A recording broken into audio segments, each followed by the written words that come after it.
أعوذ بالله من الشيطان الرجيم. بسم الله الرحمن الرحيم. صلاة الله سلام الله على ياسين حبيب الله.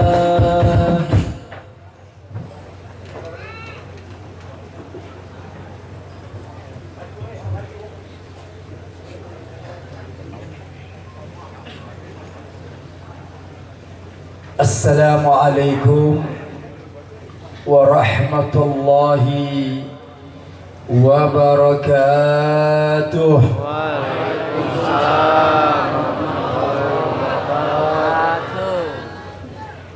Alhamdulillah, alhamdulillahil qawi sultanuh, alwadihil burhanuh, المبسوط في الوجود كرمه وإحسانه. أشهد أن لا إله إلا الله وأشهد أن سيدنا محمدا عبده ورسوله لا نبي بعده. اللهم صل وسلم وبارك على سيدنا محمد الفاتح لما أخلق والخاتم لما سبق ناصر الحق بالحق والهادي إلى صراطك المستقيم وعلى آله حق قدره ومفتاله العظيم. رب اشرح لي صدري ويسر لي أمري واحلل عقدة من لساني يفقه قولي يا فتاح يا عليم. المكرمين والمحترمين, segenap para alimul ulama, para masyayikh, para tuan-tuan guru yang sama kita cintai, sama kita muliakan, dan sekaligus kita doakan mudah-mudahan beliau-beliau semua Allah panjangkan usianya, Allah sehatkan badannya, dan Allah jadikan hamba-hamba yang istiqamah.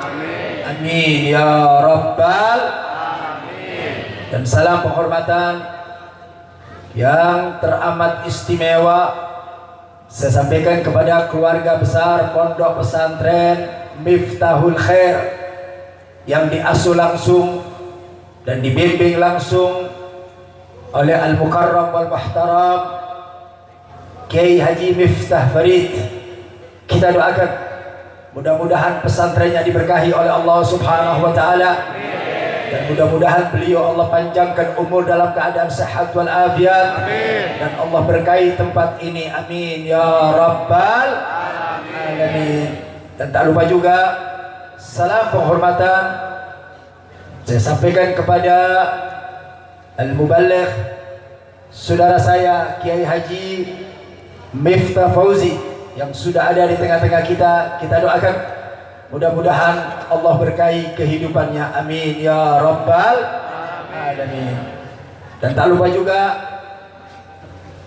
kepada saudara-saudara saya daripada Front Pembela Islam yang mana telah hadir di tengah-tengah kita, Dewan Pimpinan Wilayah baik kota maupun Kabupaten Tasikmalaya, akhina fillah Kiai Haji Muhammad Al-Ansari dan juga Kiai Haji Muhammad Yan. Kita doakan mudah-mudahan FPI di Tasikmalaya makin eksis dan makin diberkahi oleh Allah Subhanahu wa taala. Amin ya rabbal alamin. Dan masih banyak lagi para kiai, para ajengan yang saya tidak bisa sebutkan namanya satu persatu, tapi insya Allah tidak mengurangi rasa takdir dan hormat saya kepada beliau. Kita doakan mudah-mudahan Allah panjangkan usia mereka, Allah sehatkan badan mereka, dan Allah berkahi kehidupan mereka. Amin ya rabbal alamin. Dan tak lupa juga salam penghormatan saya sampaikan kepada segenap panitia yang telah bekerja keras untuk mewujudkan acara yang mulia ini. Kita doakan mudah-mudahan siapa saja yang membantu demi terwujudnya acara yang mulia ini, baik tenaga, pikiran maupun materi, kita doakan mudah-mudahan Allah membalas dengan berlipat ganda. Amin ya rabbal. Dan pada akhirnya salam penghormatan yang sangat teramat istimewa saya sampaikan kepada segenap kaum bapak, kaum ibu, hadirin wal hadirat, mukminin wal mukminat, muslimin wal muslimat rahimakumullah. Alhamdulillah, marilah kita bersyukur kepada Allah Subhanahu wa taala yang mana pada malam hari ini Allah kumpulkan kita di satu majelis yang mulia, majelis yang penuh dengan keberkahan, majelisnya baginda Nabi kita Muhammad sallallahu alaihi wasallam. Mudah-mudahan majelis ini menjadi satu sebab turunnya keberkahan dari Allah Subhanahu wa taala, menjadi satu sebab turunnya rahmat Allah Subhanahu wa taala, dan mudah-mudahan kita tidak keluar dari tempat ini kecuali Allah sudah ampuni segala dosa-dosa kita, Allah penuhi segala hajat-hajat kita, dan mudah-mudahan yang sakit Allah sembuhkan, yang punya hutang mudah-mudahan Allah lunasi hutangnya, yang punya kesulitan, yang punya masalah mudah-mudahan Allah angkat masalah dan kesulitannya, yang belum nikah mudah-mudahan Allah berikan jodoh, istri yang soleh dan soleha. Mudah-mudahan Allah berikan kepada kita semua kebahagiaan dari dunia sampai akhirat. Amin ya rabbal alamin. Nah, baik ahibahil kiram, mengingat waktunya sudah hampir jam 11. Saya nggak tahu dikasih kesempatan sampai jam berapa nih, Pak? Jam 1. Itu main teriak 3 aja itu. Baik.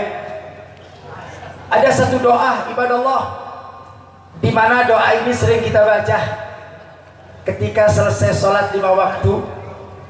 Doa ini senantiasa dibaca oleh para kiai, oleh para ulama, bahkan kita sering membaca doa tersebut. Apa doa itu? Allahumma arinal haqqa haqqa warzuqna tibaa wa arinal batila batila warzuqna ijtinabah. Masya Allah. Ini doa mengajarkan kepada kita minta kepada Allah, Allahumma arinal haqqa haqqa warzuqna tibaa. Ya Allah, tunjukkan yang benar adalah benar, tunjukkan yang benar adalah benar, dan jadikanlah aku pelaku kebenaran. Ibadah Allah, lihat kalimatnya, ya Allah, tunjukkan yang benar adalah benar, dan jadilah aku pelaku kebenaran. Dan sebaliknya, Allahumma arinal haqqa haqqa warzuqna tibaa wa arinal batila batila warzuqna ijtinaba. Ya Allah, tunjukkan yang batil adalah batil, tunjukkan yang salah adalah salah, dan jadikanlah aku orang yang meninggalkan kebatilan. Ibadah Allah, artinya hak dan batil berjalan sesuai dengan kudrat Allah. Tapi terkadang kita tidak tahu, ibadah Allah, apakah kita berada di barisannya orang yang hak atau kita berada di barisannya orang batil. Makanya kita minta dituntun oleh Allah, kita minta hidayah dari Allah, kita minta taufik dari Allah, karena hakikatnya seseorang yang melihat kebaikan belum tentu bisa menjalankan kebaikan, saudara. Insya Allah. Terkadang kita melihat ada kejelekan, batil, kita tahu ini salah, terkadang kita melakukan kesalahan tersebut. Ibadah Allah, makanya kita minta sama Allah, bukan saja tahu yang hak adalah hak, tapi kita minta, ya Allah, jadikanlah aku pelaku kebaikan. Ya Allah, jadikanlah aku min ahlil khair, sehingga bukan saja tahu tentang kebaikan, tapi aku melakukan kebaikan. Dan bukan saja tahu bahwa ini batil, bahwa ini salah, jadikanlah aku orang yang meninggalkan kesalahan. Ibadah Allah, ada yang menarik ketika kita berbicara tentang hak dan batil. Ini yang namanya hak dan batil sepanjang zaman selalu beriringan ibadah Allah. Di mana ada hak, di situ ada batil ibadah Allah. Mari kita lihat sejarah membuktikan dari bapaknya manusia Nabi Allah Adam alaihi salatu wassalam. Nabi Allah Adam mempunyai putra yang bernama Qabil dan Habil. Habil adalah ikon daripada hak dan Qabil adalah ikon daripada kebatilan. Jadi mulai Nabi Allah Adam itu sudah ada, Pak, orang yang membela kebenaran dan orang yang membela kebatilan. Sudah digambarkan dari anaknya Nabi Allah Adam, Qabil dan Habil. Itu adalah ikon daripada yang hak dan ikon daripada yang batil. Kemudian kita beranjak, saudara, kepada Nabi Allah Ibrahim alaihi salatu wassalam dengan Namrud.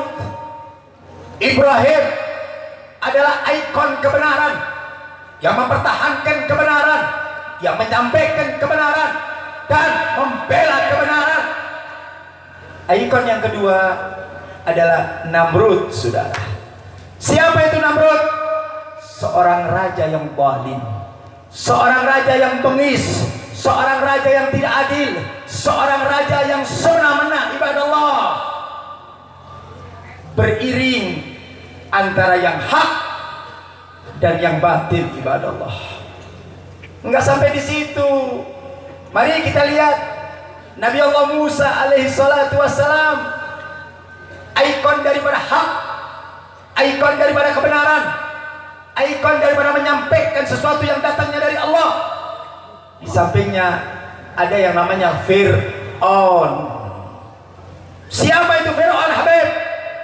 Seorang rezim, seorang penguasa yang zalim, yang tidak adil, yang semena-mena, bahkan menginjak-injak rakyat, saudara. Masya Allah. Mari kita beranjak ke depan lagi ibadah Allah. Habibina Muhammad, Habibina Muhammad sallallahu alaihi wasallam, penerus kebenaran, menegakkan yang hak, menyampaikan kebenaran. Lahir ikon kebatilan, saudara. Siapa mereka? Abu Lahab beserta konco-konconya, saudara. Betul? Betul. Jadi yang namanya hak dan batil terus berjalan seiring bersama. Tapi ada sesuatu yang menarik, saudara, ketika terjadi pertempuran antara hak dan batil. Allah memberikan janji. Allah memberikan janji kepada kita bahwasanya yang namanya kebenaran tidak akan pernah kalah ibadah Allah. Yang namanya hak tidak akan pernah kalah. Karena ini adalah merupakan janji Allah. Allah yang mengatakan ja'al haq wa zahaqal batil innal batila kana zahuq. Ini datang dari Allah. Allah memberikan bisyarah, Allah memberikan kabar gembira, Allah memberikan kabar gembira kepada kita, hai umat manusia, telah datang kebenaran, yang hak telah datang. Bahkan Allah memberikan janji, ketika datang kebenaran, kebenaran pasti akan mampu mengalahkan kebatilan, saudara. Makanya ketika kita berjalan di jalan yang hak, nggak usah takut, saudara. Betul? Ketika kita menyuarakan kebenaran, nggak usah takut ibadah Allah. Kenapa? Allah kasih janji buat kita. Allah kasih janji buat kita. Bukan manusia, bukan malaikat yang kasih janji sama kita, saudara. Yang kasih janji adalah Allah yang maha kuat, yang maha perkasa, yang maha hebat, yang maha segalanya.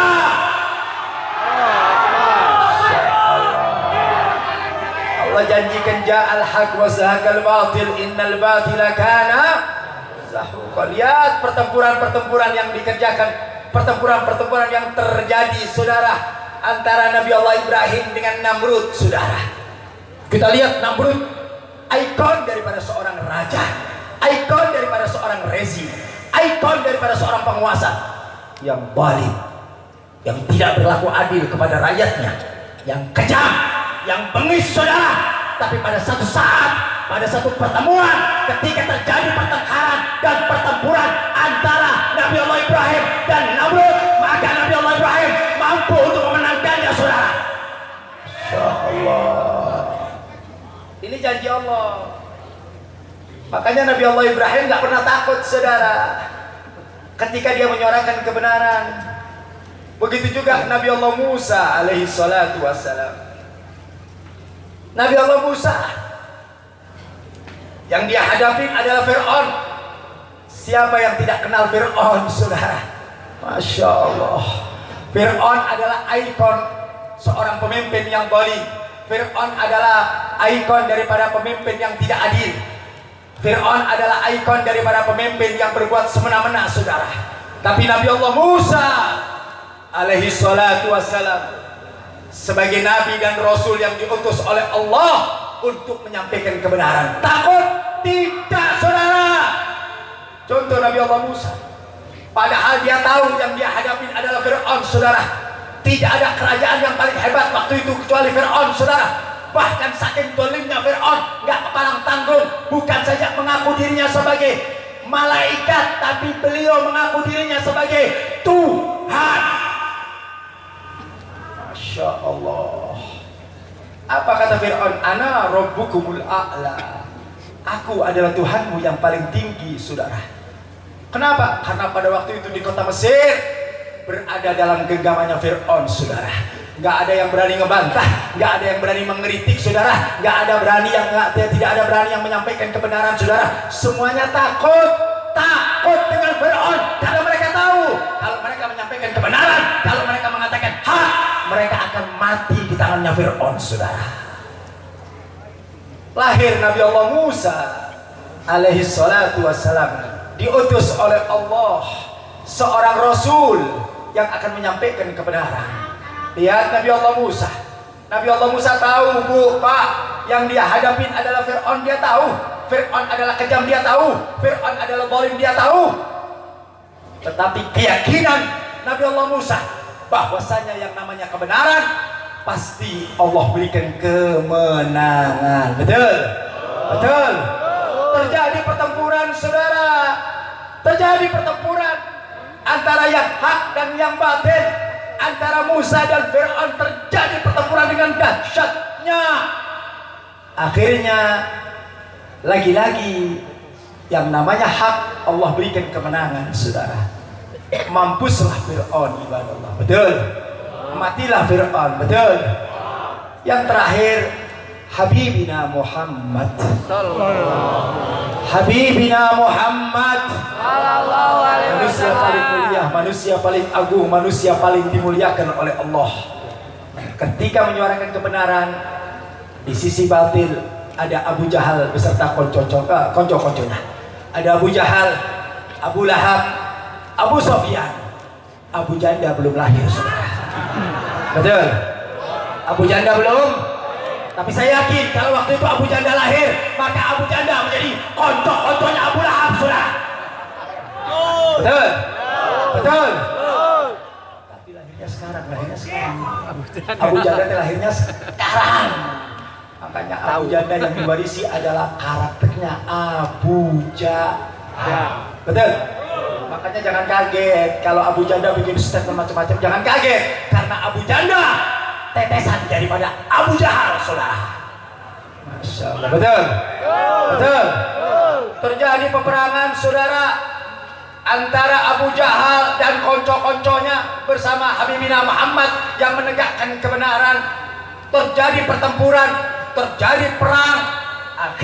Pada akhirnya yang namanya hak Allah berikan kemenangan. Lagi-lagi yang hak Allah berikan kemenangan. Alhamdulillah. Tapi ada hal yang ingin saya sampaikan ibadah Allah. Kita jangan menggampangkan urusan yang batil saudara. Sebab yang batil ini kadang-kadang berbahaya. Yang batil ini kadang-kadang bisa mengalahkan yang hak saudara. Para ulama mengatakan al-haq bila nizam yughlabul batil bin nizam. hak, benar, tapi nggak punya tata cara, nggak punya manajemen yang bagus, itu mampu dikalahkan oleh sesuatu yang batil, sesuatu yang tidak benar, tetapi dengan manajemen yang bagus. Makanya hati-hati, walaupun batil, tapi kalau manajemennya bagus, walaupun batil, tapi kalau caranya bagus, terkadang batil mampu mengalahkan yang namanya hak. Karena yang namanya batil ini ibadah Allah tidak akan pernah berhenti. Hak dan batil terus bekerja. Yang batil, di sana ada orang-orang kafir, di sana ada orang-orang Yahudi, di sana ada orang-orang komunis, di sana ada orang-orang munafik, di sana banyak orang-orang liberal yang terus mengerus untuk mengganggu daripada kehormatan Islam. Jadi jangan dikira umat Islam walaupun dalam keadaan hak, tapi perlu diingat ibadah Allah, orang-orang kafir tidak akan tinggal diam.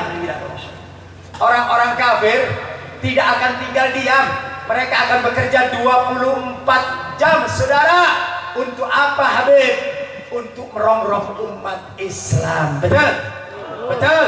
Orang-orang kafir, orang-orang Yahudi, mereka tidak akan tenang, saudara. Mereka tidak akan tenang hidupnya. Selalu dan selalu ingin mengobok-ngobok umat Islam. Betul? Betul.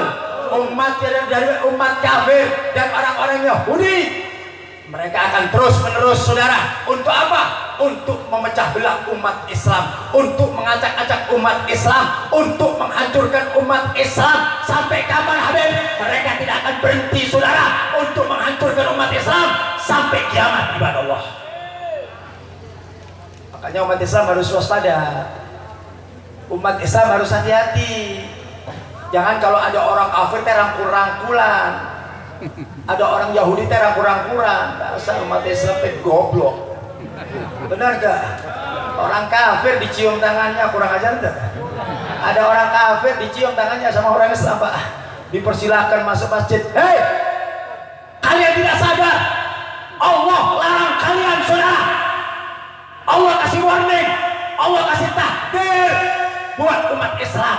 Hati-hati sama orang kafir, hati-hati sama orang Yahudi, hati-hati.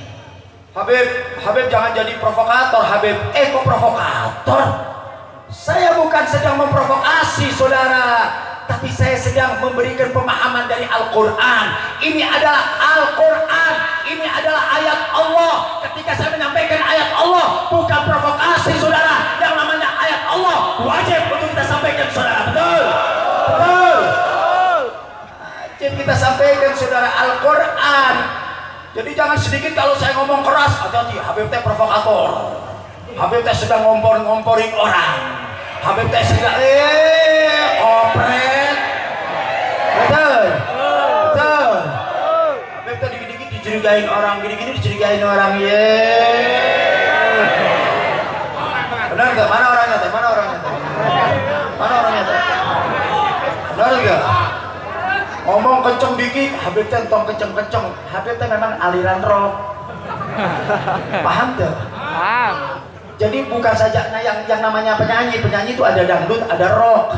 Itu penyanyi. Dai juga ada begitu, Pak. Dai itu ada yang dangdut lemah lembut, ada yang udah rock.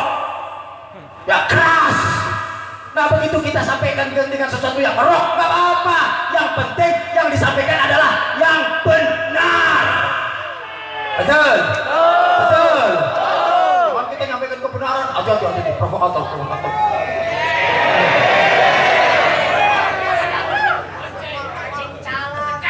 Cuma beda penyampaian saja, Pak. Antara dai yang lembut dengan dai yang kencang itu cuma beda penyampaian, betul? Yang membedakan itu penyampaian, Pak. Ada dai yang lembut, menyampaikannya halus. Gimana, Habib? Bapak-bapak, ibu-ibu. Ini bangsa orang Tasik dikasih gitu molor, Pak. Benar enggak? Molor. Bapak-bapak, ibu-ibu, yang namanya zina teh haram. Yang namanya judi teh haram. Itu yang lemah lembut, Pak. Aliran dangdut. Beda yang keras, aliran rock. Yang penting yang disampaikan itu sama. Yang lembut menyampaikan zina itu haram, judi itu juga haram. Tapi cara penyampaiannya lembut. Habib beda. Habib katakan, hei, judi haram, zina itu haram. Sama ente?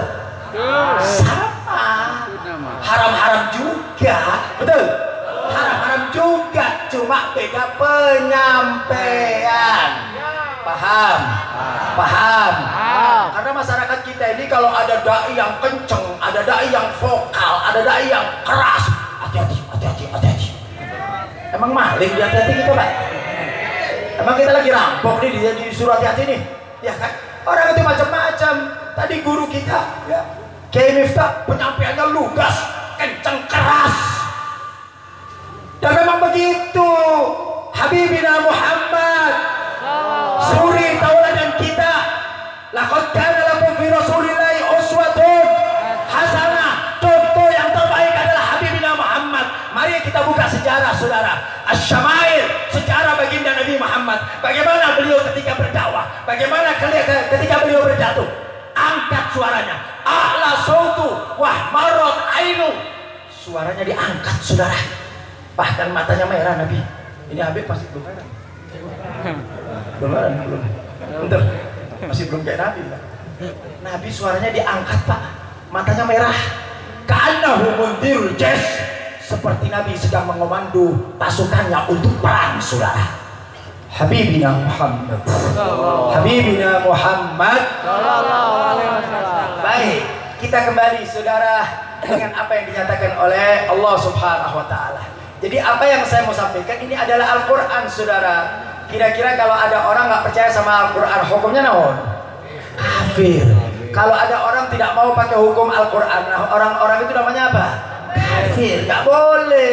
Karena Al-Quran itu panduan kita. Al-Quran itu petunjuk kita. Kita lahir di dunia dengan panduan Al-Quran. Kalau tidak ada Al-Quran, apa yang terjadi terhadap umat manusia? Nah, Allah katakan dalam Al-Quran, hei umat Nabi Muhammad, hei umat Nabi Muhammad. Saking cintanya Allah kepada umat Nabi Muhammad, sampai-sampai Allah kasih tahu, Pak. Allah kasih tahu musuh-musuh kita. Allah katakan di dalam Al-Quran, faqala ta'ala, walan tarda ankal yahudu walan nasara hatta tattabi'a millatahum. Itu ayat yang pertama. Ayat yang kedua Allah katakan wala yazaluna yuqatilunakum hatta yaruddukum an dinikum. Masih banyak ayat-ayat yang lain yang maknanya sama. Apa Allah katakan? Saya kalau udah mulai panas, Pak, meja nggak boleh deket-deket, Pak. Tidak bisa saya tendang meja. Apa Allah katakan di dalam ayat ini? Walan tarda ankal yahudu walan nasara hatta tattabi'a millatahum. Di ayat lain Allah katakan wala yazaluna yuqatilunakum hatta yaruddukum an dinikum. Sadaqallah. Allah katakan, hai umat manusia, hai umat Nabi Muhammad, walan tarda, sesungguhnya mereka orang-orang Yahudi dan Nasrani tidak akan pernah ridho kepada umat Nabi Muhammad. Allah yang menyatakan bahwasanya orang kafir, orang Yahudi tidak akan pernah ridho, tidak akan pernah suka kepada umat Nabi Muhammad hatta tattabi'a millatahum, sampai kalian keluar dari jalan Islam, saudara. Jadi dengan segala cara mereka berusaha untuk mengeluarkan kalian dari Islam, saudara. Bahkan di dalam ayat lain Allah katakan wala yazaluna, terus menerus, tidak akan pernah berhenti. Sampai kapan, Habib? Sampai kiamat, saudara.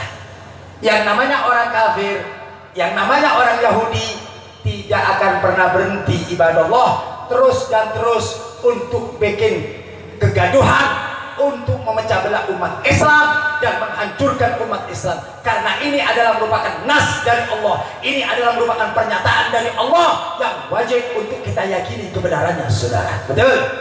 Betul? Makanya berarti kita udah tahu bahwasanya orang kafir dan orang Yahudi adalah musuhnya umat Habib, bagaimana sikap kita dengan orang Yahudi? Bagaimana sikap kita dengan orang kafir? Allah jelaskan dalam Al-Quran, Muhammadur Rasulullah amanu asyidda'u 'alal kuffar ruhama'u bainahum. Ini cara bergaul sama orang-orang kafir, Pak. Ini cara bergaul dengan orang-orang Yahudi, Pak. Allah kasih pelajaran buat kita. Allah ajari. Apa kata Allah? Kalau kita mau bergaul, lihat bagaimana sahabat. Asyidda'u 'alal kuffar. Kita harus punya batas, Pak. Kita harus tegas dengan orang-orang kafir. Dan sebaliknya, dengan orang muslim, hendaklah kita saling mencintai dan saling menyayangi. Jangan dibolak-balik, saudara. Betul? Jangan dibolak-balik. Kita ini kadang-kadang dibolak-balik. Sama orang kafir, rangkul-rangkulan. Sama orang kafir, cium-ciuman. Sama orang kafir, berjalan bersama. Sementara umat Islam dimusuhi, umat Islam diinjek-injek, umat Islam diteror, umat Islam ditekan, umat Islam difitnah. Masya Allah. Makanya ada hal yang lucu, saudara. Kalau ada orang Islam benci sama orang Islam, itu kepalanya konslet. Betul? Betul.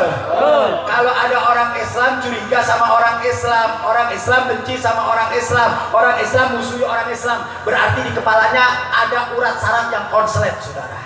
Betul? Betul. Orang masuk masjid dicurigai, hati-hati dengan good looking. Benar. Good looking. Naon teh good looking? Lebok teh good looking teh. Benar tuh? Orang masuk masjid dicurigain. Orang yang hafal Al-Quran perlu diwaspadai. Kan kurang ajar, Pak. Kurang ajar tuh? Kurang ajar tuh? Ngomong kurang ajar nggak berani, umat Islam pengecut. Siapapun orangnya yang coba-coba menghina Islam, menghina Al-Quran, mau siapapun orangnya, saudara, mau kiai, mau ulama, mau aparat, demi Allah, saya tidak akan takut untuk mendapatkan kebenaran, saudara. Ya Allah, nyampaikan gitu aja takut, umat Islam, nggak usah takut, saudara. Hidup ini perjuangan ibadah Allah, betul? Kalian berjuang mati, nggak berjuang modal. Betul? Betul? Kematian ada di tangan Allah, saudara. Nggak usah takut. Hari ini kalian mati, besok kalian mati, minggu depan kalian mati. Kalian hanya menunggu kematian. Takut menyuarakan kebenaran, Habib, jangan kenceng-kenceng, Habib. Nanti Habib ditangkap. Emang saya ngomong apa ditangkap, Pak? Emang saya ngomong apa ditangkap? Emang kucing mau ditangkap? Ngomong apa? Yang saya sampaikan kebenaran, betul? Yang saya sampaikan dari Quran, betul? Kalau mau nangkap Quran, tangkap. Ini yang saya sampaikan kebenaran, datang dari Allah. Allah yang mengatakan, janganlah kalian hati-hati. Hati-hati kalian dengan orang-orang Yahudi. Hati-hati kalian dengan orang-orang Nasrani. Karena mereka terus bekerja, saudara. Terus akan memusuhi umat Islam, saudara. Artinya apa? Kita harus punya jarak kepada mereka. Kalian cintai umat Islam. Kalian sayangi umat Islam. Kalian bela umat Islam. Ini Islam tapi nyerang umat Islam, saudara. Yang model begitu banyak tuh. Yang model begitu banyak tuh. Masya Allah. Masuk masjid dicurigain. Pakaian rapi dikit dicurigai. Bahasa Arab fasih dicurigai. Hafal Quran dicurigai. Gelo. Urusan apa? Habib gak ada urusan. Saya gak punya kepentingan seperti itu. Gak punya kepentingan saya, Pak. Gak ada. Siapapun yang coba-coba untuk melecehkan Al-Quran, menghina orang-orang soleh, menghina para ulama, saya berada di garda paling depan, saudara. Enggak, saya tidak pernah takut, saudara. Demi Allah, catat baik-baik malam ini. Demi Allah, nyawa saya persembahkan untuk Habibina Muhammad, saudara. Enggak ada artinya kalian hidup tanpa ada ridho dari Allah. Enggak ada artinya kalian hidup tanpa ada untuk menyenangkan Nabi Muhammad. Jadikan hidup kalian untuk menyenangkan hati Nabi Muhammad. Jadikan hidup kalian untuk mencari ridhonya Allah, sehingga ketika kalian meninggal masuk dalam surganya Allah, saudara. Amin. Ya Allah. Takbir. Takbir. Sallu ala Nabi. Lanjut. Lanjut. Terus. Mau bilang kok terus ini. Jelas. Baik. Itu orang-orang Yahudi, Pak. Artinya dia terus-menerus, orang-orang kafir terus-menerus untuk mengacak-acak umat Islam. Makanya Allah kasih tahu buat kita, tujuannya apa? Agar kita waspada, hati-hati terhadap orang kafir, hati-hati terhadap orang Yahudi. Kenapa saya katakan demikian, ibadah Allah? Sekarang ini ada upaya ingin mendiskreditkan umat Islam. Cara mereka indah sekali, saudara. Cara mereka itu luar biasa, halus. Umat Islam gak terasa, saudara. Umat Islam ini paling gampang dibodohin, saudara. Umat Islam ini paling gampang digoblok-goblok, saudara. Sama orang-orang kafir, ya Allah. Lihat orang kafir pakai peci hitam, pakai sorban. Oh, barangkali dapat hidayah. Hidayah naon? Kita ini gampang ditipu sedikit kena, dirayu sedikit kena, apalagi dikasih duit. Masya Allah. Sekarang sudah banyak, Pak, kiai-kiai, ajengan-ajengan, imanuhum fi amplopihim. Betul. Imanuhum. Begitu dikasih amplop bingung, Pak. Dikasih amplop matanya merah, Pak. Dasar ajengan gelo. Benar dah. Yang modal begitu ayanta. Jadi saya ngomong fakta, bukan mengada-ngada. Memang banyak kiai dan ulama yang hanya disuap sama amplop kena, saudara. Dia jual agamanya, saudara. Dia gadekan agamanya, saudara. Dia bela orang-orang kafir, dia bela orang-orang musyrik, saudara. Kenapa? Karena dia mendapatkan kedudukan dan pangkat, dia mendapatkan materi. Itu yang menjadikan sebab dia memerangi daripada umat Islam, saudara. Allah. Jadi apa yang saya katakan ini fakta, bukan mainan, fakta. Makanya kita harus hati-hati, saudara. Jangan kadang-kadang terkecoh dengan ulama, terkecoh dengan kiai, terkecoh dengan pakaiannya. Kesing, tahu kesing? Tahu kesing tuh? Kadang-kadang ulama, maaf, jangan tersinggung yang pakai surban, jangan tersinggung. Kebetulan Habib nggak pakai surban, ya. Nabi yang mengatakan akan datang satu zaman di mana ulama-ulamaku datang satu zaman, kata Nabi, seorang ulama mengaku dirinya ulama, padahal dia lebih hina, lebih berbahaya daripada Dajjal. Dajjal itu bahaya. Tapi ada ulama-ulama yang begitu. Kemudian Nabi mengatakan, thiyabul anbiya wa amalu jabbari. Hei, kamu lihat pakaian mereka seperti pakaian para nabi, saudara. Mereka pakai sorban, mereka pakai gamis, mereka pakai rida. Tetapi perbuatan mereka, ucapan mereka, tingkah pola mereka seperti bajingan. Ini yang ngomong bukan Habib, Nabi. Jadi kalau ada orang Habib jangan jadi provokator, Nabi yang ngomong, Nabi. Benar enggak? Saya tidak berbicara kecuali bersumber Quran dan hadis. Itu yang saya sampaikan. Jadi nggak ada yang salah. Karena dari mulut saya bukan ilmu. Ilmu itu dari Quran dan hadis, betul? Betul. Oleh karena itu ibadah Allah, makanya ketika kita menghadapi orang-orang kafir, itu perlu diwaspadai, saudara.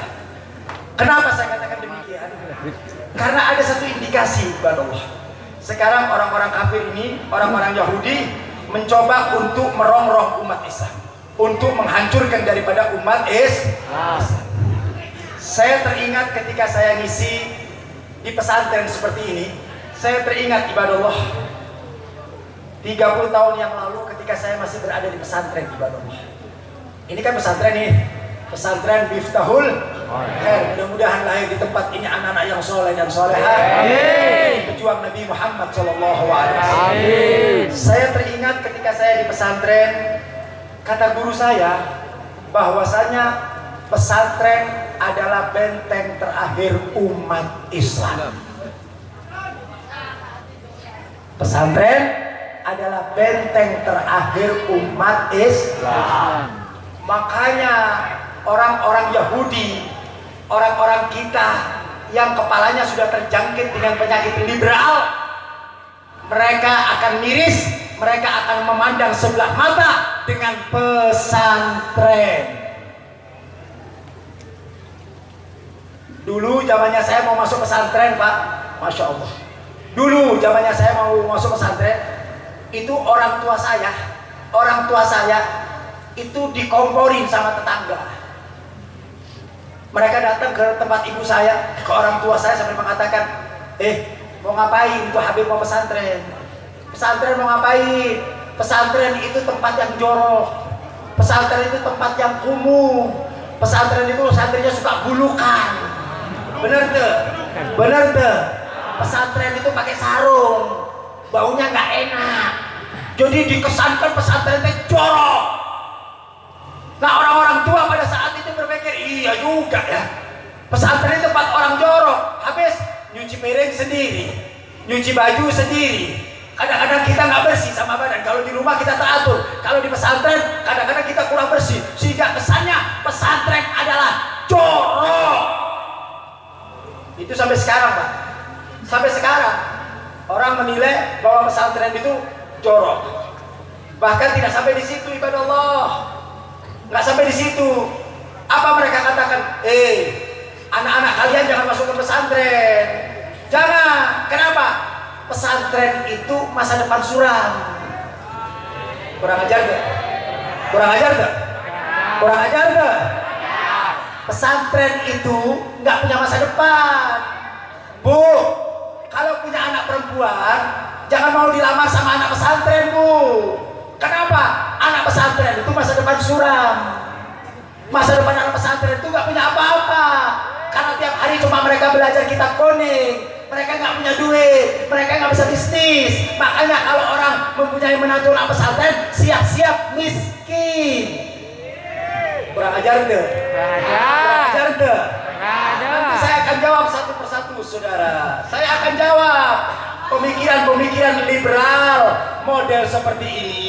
Saya akan jawab satu persatu nanti, insya Allah. Kira-kira sampai jam 2 kuat. Sampai jam 2 kuat. Saya yang nggak kuat. Ini saya tiap malam terus, Pak, begini, Pak, keliling terus. Saya tiap malam pulang jam 2, jam 3, jam 2, jam 3. Kata istri saya ini jadi istri punya suami maling. Kenapa ya? Datangnya jam 3, jam 4, maling kan begitu. Jadi istri saya kasihan tiap hari tidur sendiri. Sirik kan? Kan bukan istri ente, istri anak. Kenapa jadi ente yang sirik? Ya inilah nasibnya kalau punya istri satu. Tuh, kenceng banget tuh. Wah. Ini refreshing supaya kendor urat sarafnya. Tadi kan tegang. Nah, enak supaya kendor urat sarafnya. Betul? Betul. Santai lagi. Yuk kita balik lagi, saudara, ngaji lagi. Nggak sampai di situ, saudara. Bahkan yang lebih sadis lagi. Apa mereka katakan? Anak-anak kalian jangan masukkan ke pesantren. Jangan. Kenapa? Karena dari pesantren itu akan lahir teroris, saudara. Akan lahir teroris. Itu yang ngebom anak pesantren. Itu yang suka bikin gaduh, yang suka bikin kerusuhan itu anak pesantren. Kurang ajar tuh. Kurang ajar tuh. Yang ngomong begitu ada tuh. Ada tuh. Mana orangnya mana? Mana orang? Digebuk wah Habib. Benar, digebuk wah Habib kalau ada orang ngomong gitu. Betul. Yang pertama, saya akan jawab, saudara, simpel saja. Kalau dia mengatakan bahwa pesantren itu tempat yang jorok, tempat yang kumuh, muridnya suka bulukan, itu dulu. Betul? Itu dulu. Kalau sekarang luar biasa. Pesantrennya bersih, pesantrennya bagus. Dulu itu banyak orang miskin, sekarang banyak orang kaya. Dan kiai-kiai sekarang alhamdulillah pada kaya semuanya. Betul? Betul. Kalau dulu yang namanya pondok pesantren itu dibangun dari kayu, kemudian tinggalnya di gunung-gunung, di dusun. Jadi pantas kalau mereka itu kumuh, kurang bersih, pantas. Tapi sekarang alhamdulillah bahkan ada pesantren-pesantren unggulan, betul? Pesantren-pesantren unggulan, saudara, betul? Yang kamarnya ada AC, yang kamarnya ada fasilitas, saudara. Banyak sekarang pesantren di mana-mana yang bersih, yang bagus, saudara. Jadi cara itu hanya sekedar sengaja supaya kita tidak menaruh anak di dalam pesantren. Nanti saya akan sebutkan apa dampaknya. Nanti yang terakhir. Yang kedua, dia katakan, anak pesantren itu masa depannya suram. Anak pesantren itu nggak punya masa depan. Kalau ibu punya menantu anak pesantren, siap-siap miskin. Baik, saya mau jawab, saudara. Kali ini saya mau jawab dengan berdiri, saudara. Karena saya kadang-kadang gemes gitu, saudara. Benar. Kadang-kadang saya gemes. Mana orang yang suka menghina? Benar.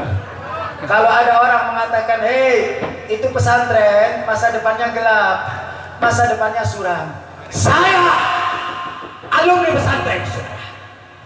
Habib Zaki, alumni pesantren.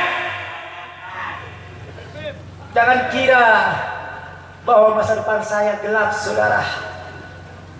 Orang pesantren gak punya pekerjaan. Saya gak nyombongin diri, saudara. Saya ceritakan di tempat ini bukan untuk nyombongin diri, bukan.